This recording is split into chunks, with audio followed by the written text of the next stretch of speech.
जय हिंद all my dear students. आशा करता हूँ आप खुश होंगे और स्टडी कर रहे होंगे। जो हमारा टारगेट है मंडे टू सैटरडे का डेली करंट अफेयर का, वो मैं रोज आपके सामने लेके आ रहा हूँ। कुछ मैंने न्यू सीरीज भी स्टार्ट करी है ज्योग्राफी की, तो आप उसे भी विजिट करिए, देखिए, आपको प्लेलिस्ट में चीजें मिल जाएगी। आई होप सो आपको कोई भी डाउट होगा you will be share in comment, ठीक है।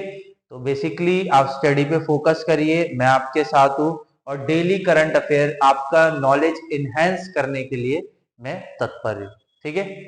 आगे बढ़े। NDA defence exam by Rohit sir. आज का मोटिवेशन है deep breath you got this. जब आपको लग रहा है आप कोई तैयारी कर रहे हैं, जैसे जेई मेंस हो गया, एडवांस हो गया, या एनडीए, या कोई भी डिफेंस एग्जाम, जैसे कि हम बोल सकते हैं यूपीएससी का कोई भी एग्जाम आप तैयारी कर रहे हो और आपको फील हो रहा है कि मैं बहुत डीमोटिवेट हो रहा हूं, तो आपको बस एक ही चीज करनी है, लंबी सांस लेनी है और उसके बाद सोचना है कि मैंने स्टार्ट क्यों किया था।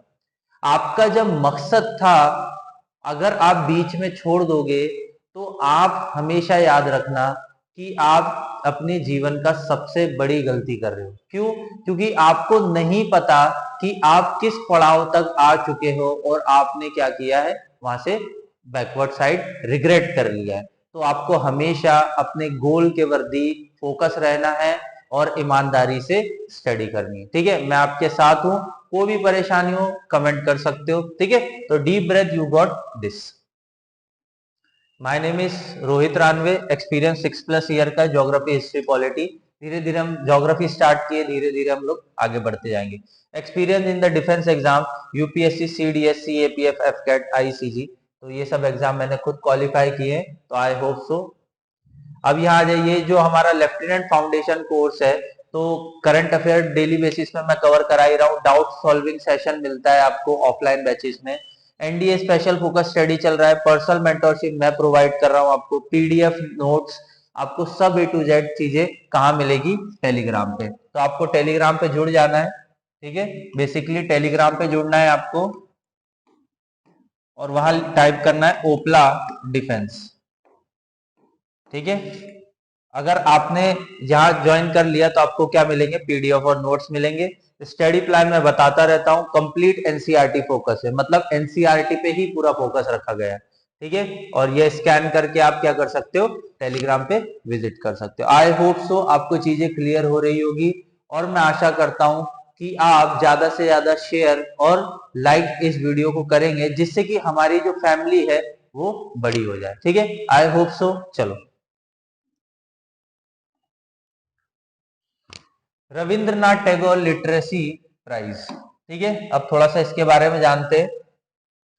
The Rabindranath Tagore literacy prize is the literacy honour in the comfort annually publish work of the Indian author reside in India or abroad in the novel, short story, poetry and drama, or originally written in any Indian official language and dialect but translate in the English। देखिए, रविंद्रनाथ टैगोर जी की बहुत सारी ऐसी किताबें हैं, ये literature है जो कि बहुत ही मान्य और सराहनीय है, तो उन्हीं के बेसिस पे ये सम्मान रखा गया है। और रविंद्रनाथ टैगोर जी की जो पंक्तियां हैं, जो उनने अपनी विचारधाराएं हमारे समाज में छोड़ी हैं, और ये एक बंगाली राइटर थे, और इनने हिंदी में भी काफी सारी बुक पब्लिश करी है, तो उन्हीं की याद में ये प्राइज रखा गया है, रविंद्रनाथ टैगोर लिटरेसी प्राइज, ठीक है। जिसमें आप इंडिया के अंदर रह के या इंडिया के बाहर रह के आप क्या कर रहे हो, आप बेसिकली कुछ लिटरेचर लिख रहे हो। लिटरेचर जैसे नोवेल,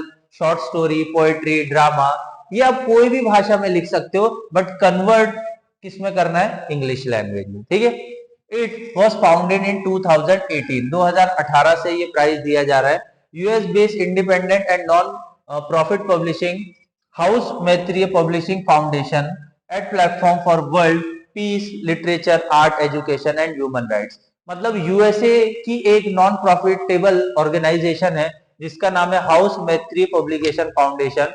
वो एक प्लेटफॉर्म है जो कि पीस, वर्ल्ड में पीस की बात कर रहा है, लिटरेचर की बात कर रहा है, आर्ट की बात कर रहा है, एजुकेशन की बात कर रहा है और ह्यूमन राइट्स की बात कर रहा है। और जो विनर होंगे, the winner receive 10,000 US dollar prize money along with the Rabindranath Tagore statue, while the shortlist authors is received USD 500। ठीक है, तो बेसिकली अगर विनर हो, ठीक है, इस साल जो भी विनर है, जैसे सुकृता पॉल कुमार इस साल की विनर है, तो बेसिकली इनको 10,000 US डॉलर मिला है और साथ में रविंद्रनाथ टैगोर जी की एक मूर्ति है, स्टैचू मिला है, और बाकी जो ऑथर है जो शॉर्टलिस्ट होते हैं उनको 500 USD मिलता है। तो आई होप सो आपको समझ में आया होगा।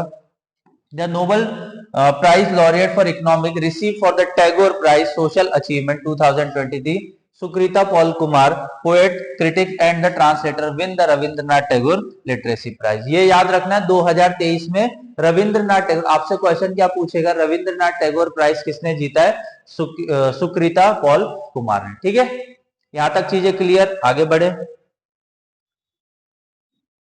प्रोजेक्ट 15B थोड़ा सा डाटा है, समझना है और स्टडी पे फोकस करना है। Project 15B class destroy ship. The first ship of the 4 Project 15B state of the art standing guided missile destroyer Visakhapatnam, सबसे पहली जो मतलब डिस्ट्रॉयर क्लास है, मतलब एक शिप से दूसरे शिप को डिस्ट्रॉय करने के लिए इंडियन नेवी ने क्या बनाया, Visakhapatnam, was delivered to the navy. ठीक है, ये बहुत पहले ही प्रोजेक्ट 15B के तहत डिलीवर कर दी गई थी। India indigenously destroy construction programme commerce in the 1990s, सबसे पहले 1919 में क्या किया, 1990 के अंदर हमने डिस्ट्रॉयर क्लास बनाने की सोची और हमने क्या किया, 3 दिल्ली क्लास बनाई, जिसको P15 बोला जाता है। ठीक है, प्रोजेक्ट 15 क्लास बोला जाता है। हमने कितनी बनाई, 3 दिल्ली क्लास बनाई, वॉरशिप है ये, and was followed by 3 Kolkata class, जिसे 15 और P15A बोला जाता है, और ये कमीशन है डेकेड लेटर, मतलब 10 साल से ज्यादा हो गया। डेकेड, एक डेकेड मतलब बेसिकली 10 साल का पीरियड। ठीक है, तो सबसे पहले 3 दिल्ली क्लास बनाई गई जो P15 क्लास बोला जाता है वॉरशिप का, और उसके बाद 3 कोलकाता क्लास P15A डिस्ट्रॉयर बनाई गई जो कि हो चुकी है मतलब commission. The destroyer comes next only the M of aircraft carrier, जो कि हमारे पास एक ही है, Vikramaditya, in the term of reach and the endurance, मतलब एक ही हमारे पास एयरक्राफ्ट कैरियर है जिसका नाम क्या है, विक्रमादित्य। ठीक है, और अभी विक्रांत पे काम चल रहा है, अभी काम चल रहा है किस पे, विक्रांत पे, वो भी कमीशन हो जाएगा बहुत धीरे, मतलब बहुत जल्दी होने वाला। These ship are the equipped with the BrahMos supersonic cruise missile। BrahMos, BrahMos का मतलब है, ब्रह्म से मतलब ब्रह्मपुत्रा, ब्रह्मपुत्रा रिवर, और मॉस से क्या है, मॉस्को रिवर, मतलब ये किन दोनों का कोलैबोरेशन है, ये किन दोनों का कोलैबोरेशन है, ब्रह्मोस, रशिया और इंडिया का। ठीक है, आई होप सो यहां तक चीजें समझ में आई होगी। Long range surface to air missile SAM, ठीक है, सरफेस टू एयर मिसाइल, इसको प्रोजेक्ट 15B के अंदर लगाई गई है, किसके अंदर, वॉरशिप के अंदर। 15B Mormugao was launch in 2016। ठीक है, सबसे पहले मुर्मुगांव लॉन्च करी गई थी 2016 में। Third ship Imphal in 2019 and fourth ship was Surat is under the block erection, मतलब सूरत पे अभी काम चल रहा है। ठीक है, INS सूरत पे अभी काम चल रहा है। ठीक है, तो आपको दिखा देता हूं लेटेस्ट में जो इम्फाल है। नेवी इंडम another most powerful destroyer INS Imphal, ये रही INS इम्फाल, ये डिस्ट्रॉयर है और एक अलग ही लेवल का इसका रुतबा है, और ये फर्स्ट शिप है जिसका नाम नॉर्थ ईस्ट स्टेट के नाम पे रखा गया है। ठीक है, ये फर्स्ट शिप है INS इम्फाल। ठीक है, आई होप सो आपको समझ में आया होगा, क्लियर हुआ होगा। आगे बढ़े, कुंदनकुलम न्यूक्लियर पावर प्रोजेक्ट। ठीक है, कुंदनकुलम न्यूक्लियर पावर प्रोजेक्ट, देखिए, recently the Kudankulam village panchayat has pass a resolution against the construction of away from the reactor facility Kudankulam nuclear power project sites for the storing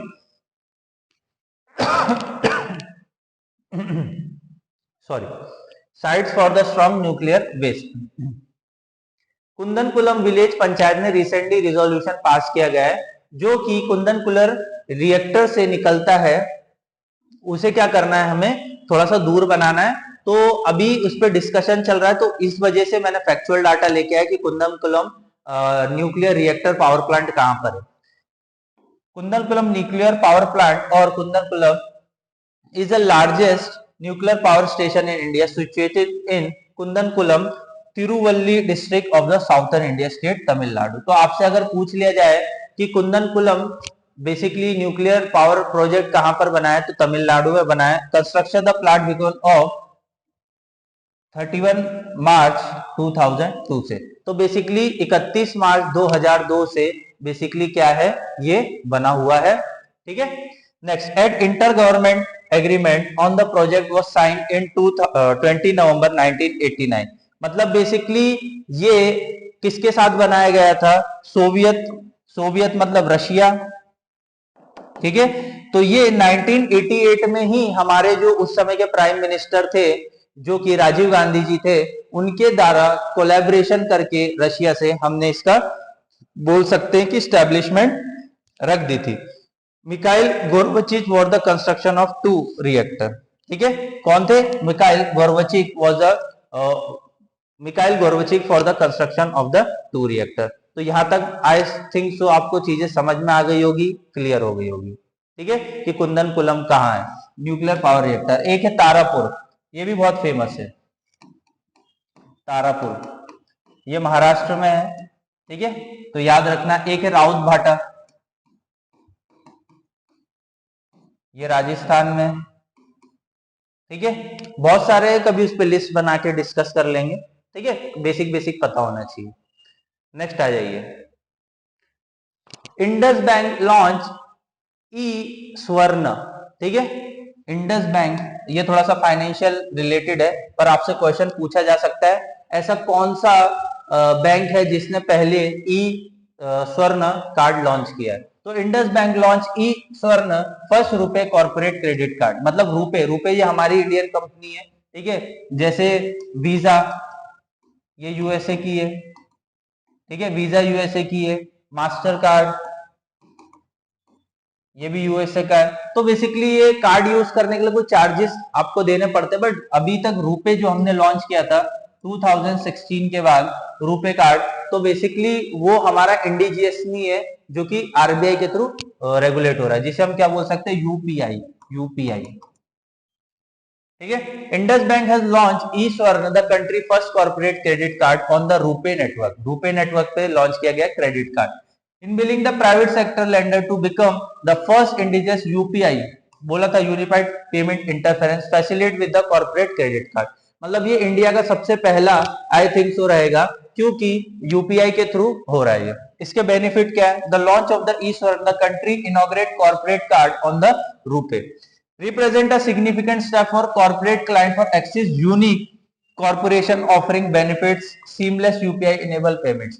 basically जो लोग इसको यूज कर रहे हैं उनको अलग अलग तरीके का बेनिफिट्स प्रोवाइड कराने की, जैसे आप मूवी वगैरह देखने जाते तो क्रेडिट कार्ड वगैरह में ऑफर वगैरह रहता है, तो रुपए का अगर क्रेडिट कार्ड यूज करेंगे तो कुछ ज्यादा एक्साइटिंग ऑफर मिल सकते हैं, कहीं आप शॉपिंग कर रहे हैं, तो बेसिकली उस लिए will elevate the overall experience for large corporate and their employer, delivering unparalleled use of expense marked by the simplification and efficiency. The Praveen Rai कौन है, chief operating officer of the NPCI national payment corporation of India, national payment corporation of India. ठीक है, national payment corporation of India, उसके chief operating officer कौन है, प्रवीण राय। ठीक है, I hope तो आपको समझ में आ गया होगा। दिखता कैसा है वो भी देख लो, ये रहा इंडस बैंक प्लेटिनम रुपए क्रेडिट का life time free credit card है। 1 रिवॉर्ड पॉइंट मिलेगा 100 रुपए खर्च करने पे और नॉन यूपीआई पेमेंट पे। 2 रिवॉर्ड मिलेगा 100 रुपए स्पेंड करने पे विद यूपीआई पे। ठीक है, अर्न 0.70 पैसा for spend of eligible spend valid both UPI non UPI transaction. तो ये रुपए क्रेडिट कार्ड है इंडसलैंड बैंक का। ठीक है, आई होप सो आपको समझ में आया होगा, क्लियर हुआ होगा। नेक्स्ट आ जाओ, स्कल्पचर डॉक्टर उत्तम पचारने पास अवे। ठीक है, दुखद घटना है, ये बहुत अच्छे बोल सकते हैं एक आर्टिस्ट थे, उत्तम पचरना, पास अवे इन 67 इन मुंबई। तो भविष्य में जो भी एग्जाम होने वाला है तो पूछा जा सकता है क्यों। ये महाराष्ट्र रिनाउंड स्कल्पचर है, farmer chairperson of Lalit Kala academy. ठीक है, मेन ये है कि ये ललित कला अकेडमी के क्या रह चुके हैं, कहीं ना कहीं प्रेसिडेंट रह चुके। Uttam Pacharne pass away from the brief illness of Mumbai early Tuesday के दिन क्या हुआ, इनका देहांत हो गया। He back the national Lalit Kala academy award in Maharashtra, Gaurav Puraskar 1985 में इनको गौरव पुरस्कार भी मिला। Junior national award memory late PM Indira Gandhi ji 1986 इनको क्या कर चुकी है, सम्मानित कर चुकी है। And accommodate during the career over the 4 decades, मतलब 40 साल का इनका करियर रहा है और बहुत ही सारे अचीवमेंट्स इनके नाम रहे। तो मुझे लगता है बहुत बड़ी हस्ती थी और इनका मतलब सम्मान होना चाहिए। He was appointed the chairman of the Lalit Kala academy in 2018। वही बोला चेयरमैन रह चुके हैं। He was the appointed chairman of Lalit Kala academy और ये 3 साल के लिए थे। और president of the Bombay art society and bodies of the various capacity, मतलब ये वहां के प्रेसिडेंट भी थे बॉम्बे आर्ट सोसाइटी के। तो बहुत बड़ा नाम है जो इनका देहांत हो गया है। तो आई होप सो आपको समझ में आया। अगर आप क्वेश्चन पूछा जाएगा रिसेंटली में उत्तम पचरने की डेथ हो चुकी है, एक्सपायर हो चुके हैं, तो उनको कौन कौन सा सम्मान मिल चुका है, या ये पूछा जा सकता है कि बॉम्बे आर्ट सोसाइटी के वो प्रेसिडेंट रहे थे कि नहीं रहे थे। ठीक है, आई होप सो ये सब चीजें आपको समझ में आ रही होगी। क्यों? क्योंकि इस तरीके से क्वेश्चन फ्रेम होते हैं। ठीक है, चलो आगे बढ़े। कुछ बायोलॉजी के क्वेश्चन लेके आया हूं जो कि आपको हेल्प करेंगे स्टडी करने में और आपका इंटरेस्ट क्रिएट करेंगे, क्योंकि क्वेश्चन से कहीं ना कहीं इंटरेस्ट क्रिएट होता है।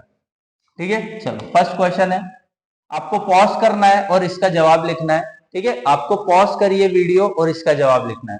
1 gram of which of the following will produce maximum ATP, मतलब 1 ग्राम एनर्जी लेने पे सबसे ज्यादा एटीपी, मतलब जो एनर्जी प्रोड्यूस करता है वो कौन है? प्रोटीन है, कार्बोहाइड्रेट है, फैट है या मिनरल है? तो आपको पॉज करना है और उसका जवाब लिखना है आपको, और उसके बाद इसको प्ले करना है। तो इसका आंसर क्या होगा? फैट। फैट में सबसे ज्यादा एटीपी आपको मिलेगा। एटीपी का फुल फॉर्म क्या होता है? एडिनोनाइन ट्राई फॉस्फेट, एडिनोनाइन ट्राई फॉस्फेट। ठीक है, सेकंड क्वेश्चन, फिर पॉज करना है, सुनना है। Where does the formation of urea takes place in our body, urea का फॉर्मेशन कहां पर होता है? पॉज करें और इसका जवाब आप सोचे, कमेंट करें, उसके बाद आगे बढ़े। लीवर, लीवर में क्या होता है? यूरिया का फॉर्मेशन होता है। आई होप सो समझ में आ रहा होगा। क्वेश्चन ज्यादा अपर लेवल के नहीं है तो ज्यादा नीचे लेवल के भी नहीं है, मीडियम ही रखा है जिससे कि आपकी प्रैक्टिस हो जाए। Next, which branch of the biology know as the study of fruits, fruits की स्टडी को हम क्या बोलते हैं? तो आपको क्या करना है? पॉज करना है और इसका जवाब लिखना है। तो फूड की स्टडी को क्या बोलते हैं? पोमोलॉजी। ठीक है, क्या बोलते हैं? प्रोमोलॉजी। फ्रूट्स की स्टडी को क्या बोलते हैं? Pomology. Last question, which is known as a mitoplast, ये थोड़ा सा लेवल अच्छा है। ठीक है, which is known as a mitoplast, तो माइटोप्लास्ट किसको बोलते हैं? Mitochondria without outer membrane. ठीक है, माइटोप्लास्ट किसको बोलते हैं? Mitochondria without outer membrane. तो आई होप सो ये क्वेश्चंस अच्छे लगे होंगे और आशा करता हूं कि आप मुझसे जुड़ेंगे ओम फिनिक्स लर्निंग एकेडमी ओपला में, जो कि हमारा एनडीए का बैच स्टार्ट हो चुका है और आपकी जो सक्सेस है वो ही हमारा एम है और इसी एम से हम लोग आगे बढ़े हुए हैं। मुझसे मिलना चाहते हैं लोकमान्य तिलक हॉस्पिटल निगड़ी पुणे, मिल सकते हैं, कांटेक्ट कीजिए इस नंबरों पर। और थैंक यू फॉर वॉचिंग। अगर आपको अच्छा लगा ये वीडियो तो लाइक और शेयर जरूर करना है। ठीक है, क्या करना है? लाइक और शेयर करना है। Thank you all.